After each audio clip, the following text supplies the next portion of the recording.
Hello শিক্ষার্থী বন্ধুরা, কেমন আছো তোমরা সবাই? আশা করি তোমরা সবাই অনেক ভালো আছো। আজকে তোমাদেরকে আবারও বাংলাদেশের অন্যতম শিক্ষামূলক YouTube channel education tips BD চ্যানেলে স্বাগত। আজকে এডুকেশন টিপস বিডি চ্যানেলের পক্ষ থেকে 2019 সালের এইচএসসি পরীক্ষার্থী বন্ধুদের জন্য রসায়ন বিজ্ঞান এর এমসিকিউ সঠিক উত্তরমালা নিয়ে আজকে আমি হাজির হয়েছি। যদিও আসতে অনেক দেরি হয়েছে, ভিডিওটি দিতে আজকে অনেক দেরি হয়েছে, সেই কারণে দুঃখিত, কারণ আমি আজকে অনেক ব্যস্ত ছিলাম। মাত্রই বাসায় আসলাম, তারপরে তোমাদের প্রশ্নটি সলিউশন করে দিচ্ছি।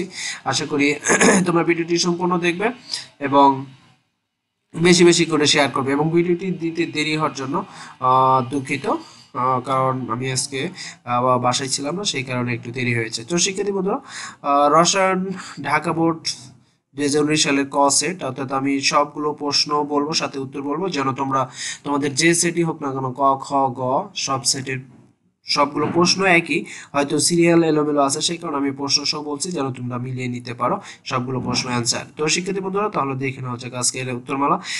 ক সেটের প্রথমে যেটা ছিল প্রশ্ন, তাপমাত্রা পরিবর্তনের সাথে অবস্থার পরিবর্তন হলেও কোনটি পরিবর্তন হয় না? অ্যান্সার হবে ক, অণুর গঠন। 2 নম্বর, হাইড্রোজেনের আইসোটোপ কয়টি? দুই এর ক নম্বর, অর্থাৎ অ্যান্সার হবে এই ক, অর্থাৎ 7টি। কিসের মাধ্যমে পরমাণু গঠন ব্যাখ্যা করা যায়? অর্থাৎ অ্যান্সার হবে গ, 3 গ, কোয়ান্টাম বলবিদ্যা।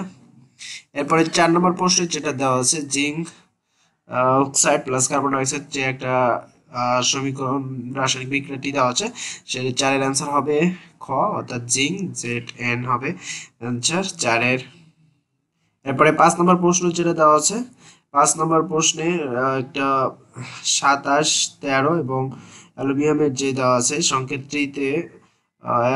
সংকেতটিতে অ্যান্সার সঠিক হবে খ নম্বর, অর্থাৎ 1 ও 3। ভর সংখ্যা 27 এবং নিউটন সংখ্যা হবে 14। এরপরে 6 নম্বর প্রশ্ন যেটা দেওয়া আছে, 6 নম্বরে অ্যান্সার হবে গুরু গ প্লাস 6।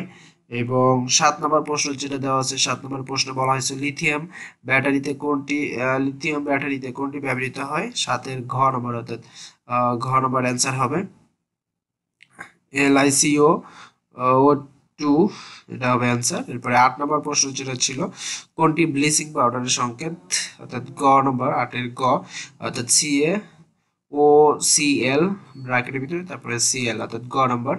তারপরে 9 নম্বর যে প্রশ্নটি ছিল, কোন যৌগটি বৃহত্তম অণু গঠন করে? খ নম্বর, SiO2 সিলিকন ডাইঅক্সাইড। এরপরে 10 নম্বর প্রশ্ন যেটা ছিল, 10 নম্বরে বলা হয়েছে যে একটা উদ্দীপক 10 এবং 11 উদ্দীপক থেকে বিক্রিয়কের এক মৌল সমান কত গ্রাম? গ নম্বর, অর্থাৎ 287.4।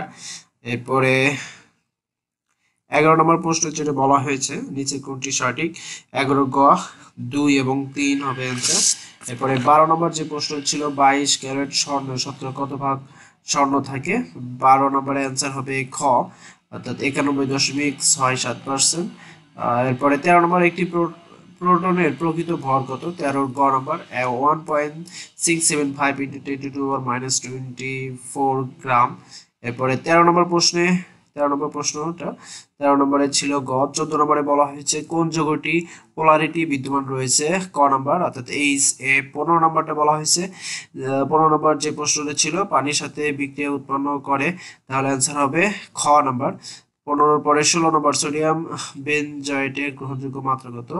16-র অ্যান্সার হবে গ, 0.1%। এরপরে 17 নম্বর যে প্রশ্নটা রয়েছে, 17 নম্বর প্রশ্নের অ্যান্সার হবে ঘ, Ln। এরপরে 18 নম্বর যে প্রশ্নটা রয়েছে, 18 নম্বর অ্যান্সার হবে খ, 1 ও 3। এরপরে 18 পরে 19 নম্বর যেটা রয়েছে, ভূত্বকে আয়রনের শতকরা পরিমাণ কত? 5%, অ্যান্সার হবে খ। 20 নম্বর, লঘু অ্যাসিডের সাথে কোনটি বিস্ফোরণ সহ বিক্রিয়া করে? 20-এর ক নম্বর অ্যান্সার সোডিয়াম। এরপরে 21 নম্বরে বলা হয়েছে যে যৌগটি আছে এ যৌগে, 21-এর ঘ নম্বর অ্যান্সার হবে 21-এর ঘ। 22-এর যে প্রশ্নটি রয়েছে, যেখানে এর আণবিক ভর 17, তাহলে বি যৌগটি কি? 22-এর ঘ নম্বর, গুরুত্বপূর্ণ সার। এরপরে 23 নম্বর যে প্রশ্নটা রয়েছে, কোন ধরনের বন্ধন বিদ্যমান? 23-এর ক নম্বর, আয়নিক বন্ধন বিদ্যমান রয়েছে। এরপরে 24 নম্বর প্রশ্ন যেটা বলা হয়েছে, বিক্রিয়াটিতে 24-এ খ হবে -92 কেজি। এরপরে 25 নম্বর প্রশ্ন যেটা দেওয়া আছে, সেটাতে বিক্রিয়ার দর্শক আয়ন কোনগুলো? 25-এর হবে গ নম্বর, অ্যান্সার। অর্থাৎ আশা করি তোমরা প্রশ্নটি বুঝতে পেরেছো। অর্থাৎ সবগুলো প্রশ্ন সঠিক অ্যান্সার এখানে দেওয়া আছে আশা করি। তো শিক্ষার্থী বন্ধুরা, তোমরা ভিডিওটি সম্পূর্ণ দেখে বেশি বেশি করে শেয়ার করবে যেন তোমাদের বন্ধুরাও ভিডিওটি থেকে অনেক বেশি উপকৃত হয়। এবং যারা এখন আমাদের চ্যানেল এডুকেশন টিপস বিডি চ্যানেলকে সাবস্ক্রাইব করেনি তাদের প্রতি অনুরোধ থাকবে তোমরা অবশ্যই এডুকেশন টিপস বিডি চ্যানেলকে সাবস্ক্রাইব করে বেল আইকনটি চালু করে রাখবে, তাহলে শিক্ষামূলক সকল তথ্য সবার আগে আমাদের এখান থেকে পেয়ে যাবে। তো শিক্ষার্থী বন্ধুরা, সবাই ভালো থেকো, সুস্থ থেকো, সকলের উজ্জ্বল ভবিষ্যৎ ও সুস্বাস্থ্য কামনা করে আজকের মতো এখানে শেষ করছি।